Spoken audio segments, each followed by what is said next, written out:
Delhi world public school Darbhanga में प्राचार्य मीनाक्षी चटर्जी के द्वारा प्रेस कॉन्फ्रेंस कर जानकारी दी गई कि Delhi world public school Darbhanga को गोल्डन स्कूल का खिताब मिला है, जिससे काफ़ी खुशी है। प्राचार्य के द्वारा कहा गया कि Delhi world public school Darbhanga की कक्षा 9 की छात्रा आनाम फातिमा ने अपनी प्रतिभा और मेहनत के बल पर इंडियन टैलेंट ओलंपियाड में राज्य टॉपर बनकर दरभंगा का नाम रोशन किया है।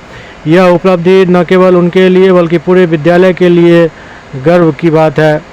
विद्यालय के अन्य छात्रों ने भी शानदार प्रदर्शन करते हुए गोल्ड और सिल्वर मेडल हासिल किया है, जिससे स्कूल का परचम एक बार फिर ऊंचाई पर लहराया है। छात्रों के इस उत्कृष्ट प्रदर्शन को देखते हुए Delhi world public school Darbhanga को गोल्डन स्कूल अवार्ड से सम्मानित किया गया है। यह पुरस्कार शैक्षणिक क्षेत्र में विद्यालय की निरंतर उत्कृष्टता का प्रमाण है। अच्छा करा है और हमारे स्कूल की एक लड़की अनम फातिमा जो कि अभी 9th में पढ़ती है, इसको स्टेट टॉपर अवार्ड मिला है इसी इंडियन टैलेंट ओलंपियाड में। और क्योंकि इसको स्टेट टॉपर ओलंपियाड मिला है, इसी खुशी में आज का प्रेस कॉन्फ्रेंस और ये हमारे स्कूल को गोल्डन स्कूल अवार्ड मिला है। किस तरह का आयोजन था, क्या क्या इसमें व्यवस्था थी और कितने बच्चे ने भाग लिया था आपके स्कूल का? 250 बच्चों ने भाग लिया था। स्कूल में क्वेश्चन इंडियन टैलेंट ओलंपियाड वालों की तरफ से क्वेश्चन पेपर सेट किया जाता है और उन्हीं की तरफ से करेक्शन वगैरह होकर ये गिफ्ट वगैरह आता है। बच्चे को 700 रुपये का पुरस्कार भी मिला है एज द स्टेट टॉपर। आम बच्चों के लिए क्या मैसेज देना चाहेंगे जो और बच्चे भी इससे प्रोत्साहित हो? यही कि बच्चों को अपनी पढ़ाई अच्छे से करनी चाहिए। बहुत सारे कॉम्पिटिटिव एग्ज़ाम्स में अगर छोटी उम्र से ही पार्ट लेते रहेंगे तो आगे जाकर बहुत बड़े और इम्पोर्टेंट कॉम्पिटिटिव एग्ज़ाम में भी उनका नाम आएगा। अभी छोटी छोटी सक्सेस है क्योंकि छोटे बच्चे हैं, बड़े हो जाएंगे तो बहुत बड़े सक्सेस भी कमाएंगे, प्रदेश का और देश का नाम रोशन करेंगे। आपका परिचय मैम? जी, आपका शुभ नाम? मीनाक्षी चटर्जी, मैं स्कूल की principal. Actually, English is a global, influential global language connecting millions of people through communication. So, we basically focus on 4 things: reading, writing, listening and speaking skills.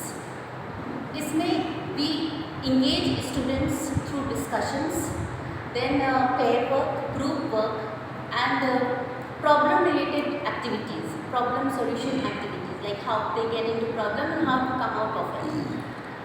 जी, किस तरह से बच्चों को प्रोत्साहित किया जा रहा है? एक तो इस तरह का कंपटीशन स्कूल में चाहे हमारे पास जहाँ कहीं से भी आता है, इंडिया लेवल पे, नेशनल लेवल पे हमारे पास जो भी कॉम्पिटिशन्स आते हैं हम उस चीज़ को कराते हैं। इससे बच्चों के अंदर, जैसे मैम ने कहा, कि वो कॉन्फिडेंस आ जाएगा एग्ज़ाम्स को फेस करने के लिए। अभी का प्रेजेंट में क्या हो रहा है, बच्चे जा रहे हैं नीट का एग्ज़ाम दे रहे हैं, IIT के एग्ज़ाम्स दे रहे हैं, JEE के एग्ज़ाम दे रहे हैं, उनको बहुत हेजिटेशन होता है, बहुत प्रैक्टिस कर लेते हैं बट डर लगता है देने में, और उस वजह से कितना भी प्रैक्टिस करते हैं वो उनके अंदर फिर वो एग्ज़ाम सेंटर में जाके वो कर नहीं पाते हैं। ऐसे ही CBSE एग्ज़ाम्स में भी होता है। तो इस तरह के अगर छोटे छोटे बच्चे एग्ज़ाम्स देते हैं जो नेशनल लेवल पे, जो इंटरनेशनल लेवल पे, ऐसे भी एग्ज़ाम्स हमारे पास आते हैं, तो बच्चों में वो हेजिटेशन दूर होता है और उनके अंदर वो डर जो एग्ज़ाम्स को अटेम्प्ट करना है वो भी उनके अंदर से जा सकता है।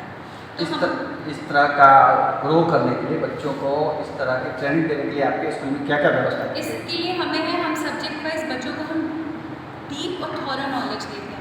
हम बेसिक से बेसिक पे बच्चों के पास जाते हैं, जिससे कि अगर उनको बेसिक कॉन्सेप्ट, जैसे मैं मैथ की टीचर हूँ तो मैं बच्चों को जो हायर लेवल पे मैं पढ़ा रही हूँ, मैं 10th को 11th को पढ़ा रही हूँ, 9th को पढ़ा रही हूँ, 8th को पढ़ा रही हूँ, तो उनको मैं बेसिक अंदर से उनको नॉर्मल जो छोटी बात और आसान भाषा में बताती हूँ, जिससे कि उनको वो चीज़ समझ में आए।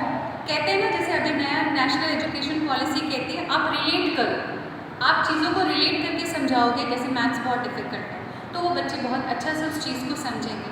हम इसी चीज़ पर ज़्यादा फोकस करते हैं कि हम जो भी हमारे पास सराउंडिंग है उससे रिलेट करके छोटी छोटी बातें उनको समझाना। जैसे उसने ये अचीव की है तो ऑब्वियसली उसके अंदर बेसिक कॉन्सेप्ट बहुत क्लियर होगा, तभी वो इस तरह के क्वेश्चंस को वो सॉल्व कर पाएंगे।